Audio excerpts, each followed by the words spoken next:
जैसे चुनावी चरण आगे बढ़ता जा रहा है वैसे भाजपा सरकार और मोदी जी के जुमले बदलते जा रहे हैं। देश की तमाम राजनीतिक पार्टियों ने एक दूसरे पर आरोप लगाना शुरू कर दिया है।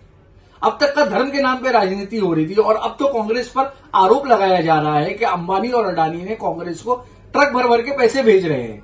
वहीं कांग्रेस ने आरोप लगाया है कि भाजपा सरकार ने देश को बेच दिया है और अपने किए हुए वादों को पूरा नहीं कर रहे। चाहे वो विकास की बात हो, चाहे वो नौकरी देने की बात हो, सारे के सारे वादे इनके धरे के धरे रह गए हैं। इन तमाम बातों को देखते हुए ये कहा जा सकता है कि इस बार मोदी सरकार को, भाजपा सरकार को हार का सामना करना पड़ सकता है। मोदी जी का जो भाषण है उसमें निराशा झलक रही है और उनका चेहरा बता रहा है कि इलेक्शन में क्या होते जा रहा है। आज मोदी जी किसी भी एक मुद्दे पर थम ही नहीं रहे हैं। उन्होंने शुरुआत की थी विकास से चले गए मुसलमान पे मंगलसूत्र पे, मंगलसूत्र के बाद फिर मुसलमानों के आरक्षण पे। तो जो मुझे लग रहा है कि मोदी जी कांग्रेस की पिच पर बैटिंग कर रहे हैं। और ये 2014 का अगर आपने चुनाव देखा होगा, मोदी जी मुद्दा देते थे, विपक्ष उनके मुद्दे पे घिर जाता था। 19 में भी यही हुआ। मोदी जी जो बोलते थे, विपक्ष जो था वो सफाई पेश करता रह जाता था। लेकिन इस चुनाव में अगर आप गौर से देखेंगे, मोदी जी विपक्ष के मुद्दों में या जो विपक्ष का जो ट्रैप है उस ट्रैप में फंसते चले जा रहे हैं। और उनकी जो बॉडी लैंग्वेज होती है, एक नेता की जो बॉडी लैंग्वेज होती है, उनकी बॉडी लैंग्वेज से साफ नज़र आ रहा है कि ये हताश और निराश एक प्रधानमंत्री है। जनता इनके 10 साल के वादों पर सवाल पूछ रही है। महंगाई, बेरोज़गारी, भ्रष्टाचार पे ये बात ही नहीं करना चाहते। जो शत्रुमुर्ख की मिसाल आपने सुनी कि उसने अगर रेत में मुंह डाल दिया तो समझता है कि मुझको कोई देख नहीं रहा है। अरे तुम मोदी के साथ में हो तो आपको दलित वोट, माइनॉरिटी का वोट किस तरीके से मुमकिन है? 5 साल तक आपने माइनॉरिटी के साथ, दलितों के साथ, बहनों के, अब जो जिसको आधी आबादी कहते हैं उसके साथ जो अत्याचार किया, क्या हमारी बहनें भूल जाएंगी? अभी आज वो जो रवन्ना का मामला है, कर्नाटक के आपके लाडले एमपी का, उसने 2000 से ज़्यादा वीडियोस उसकी बन चुकी है। क्या आपने कोई उसके खिलाफ काम नहीं किया? वो यूपी में आपने जो खेल अपनी जो खिलाड़ी बहनें थी, जिन लोग जो चिल्ला कर अपनी वो खामोश हो गई, उसके लड़के को आपने टिकट दे दिया। तो कहाँ से आप ये बेवकूफ़ बनाने की बातें करते हैं? कोई मतलब नहीं है इनका किसी चीज़ के लिए। अभी उनके पास कोई मुद्दा बचा नहीं है ना कि भाई हिंदू मुस्लिम करके थक गए, राम मंदिर करके थक गए। अभी कोई मुद्दा बचा ही नहीं है। तो पब्लिक, उनके पास कोई जवाब देने को ही नहीं है। आज बेरोजगारी है, महिलाओं पे अत्याचार है और 2 लाख का वादा किए थे कि भाई मैं 2 लाख नौकरी दूंगा, 2 करोड़ नौकरी दूंगा। तो इससे अभी सब बौखला गए ले कि अभी उनको क्या जवाब देवे। पहले वो खुद 10 साल पहले 2014 में सिलेंडर लेके स्मृति ईरानी बैठ गई थी रोड पे कि भाई 400 रुपया था, 450, आज 1200 रुपया हो गया है।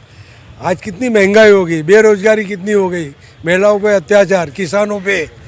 तो ये सब चीज़ों पे देखते हुए अभी लोग तंग आ गए और लोग समझ गए। तो अभी ये लोग इंडिया गठबंधन बदलाव चाहते हैं कि अभी इंडिया गठबंधन को ही लाना है। आज कर्नाटक में क्या हुआ? वहाँ पे मुफ्त महिलाओं को कितनी स्कीमें दी जा रही हैं। राहुल गांधी ने ये कहा कि 30 लाख जो खाली असामियाँ हैं भारत सरकार में उसको हम भरने जा रहे हैं। इन लोगों ने सिर्फ है ना अडानी को अपने साथ में रखा।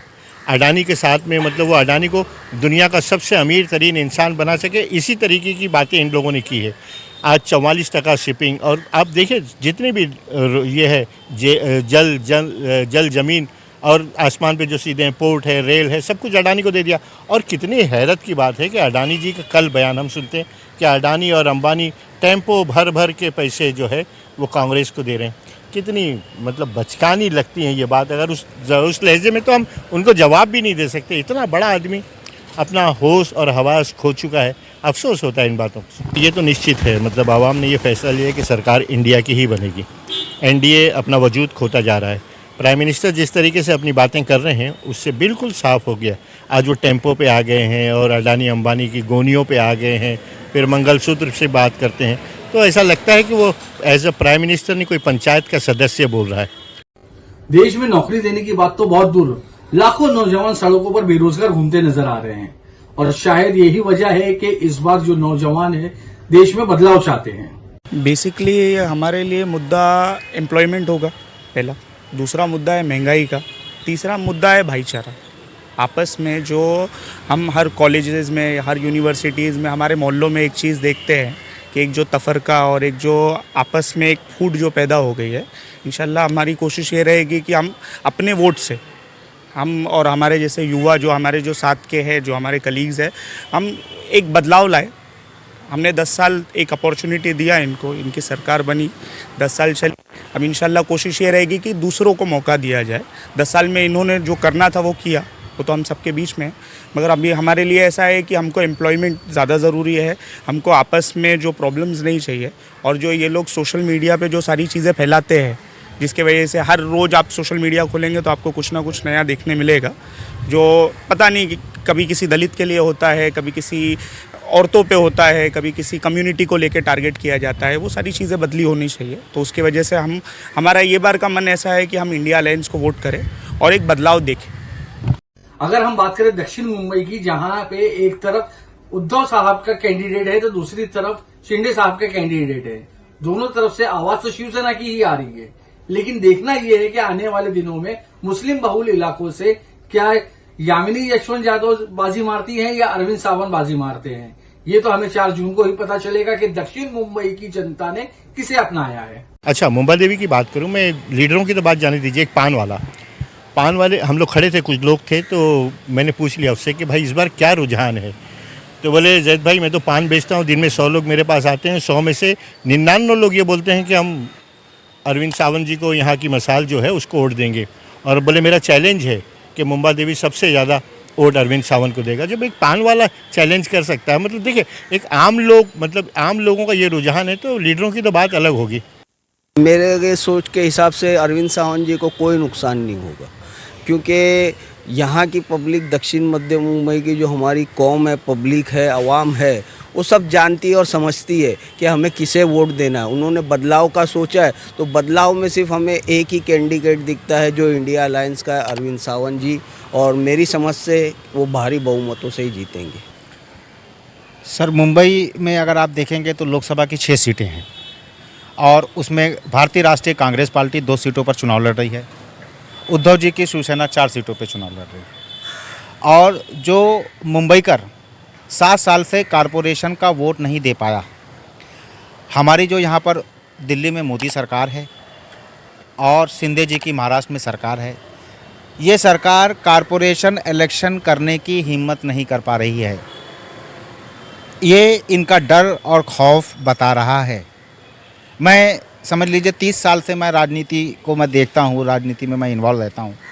मैंने पहली मर्तबा देखा कि भैया कारपोरेशन, लोग याद कर रहे हैं भैया कारपोरेशन का चुनाव कब होगा, कारपोरेशन के वोट कब डाले जाएंगे। जो सरकार इतना भ्रमित है, इतनी डरी हुई है कि लोकतांत्रिक प्रक्रिया, इलेक्शन और चुनाव जो है वो लोकतांत्रिक प्रक्रिया है। आप अगर लोकतांत्रिक प्रक्रिया नहीं कर पा रहे हैं तो आप यानी लोकतंत्र को के साथ आप खिलवाड़ कर रहे हैं। जहाँ तक बम्बई के 6 सीटों का सवाल है, यहाँ पर जो लोगों का रुझान है वो बदलाव की तरफ है।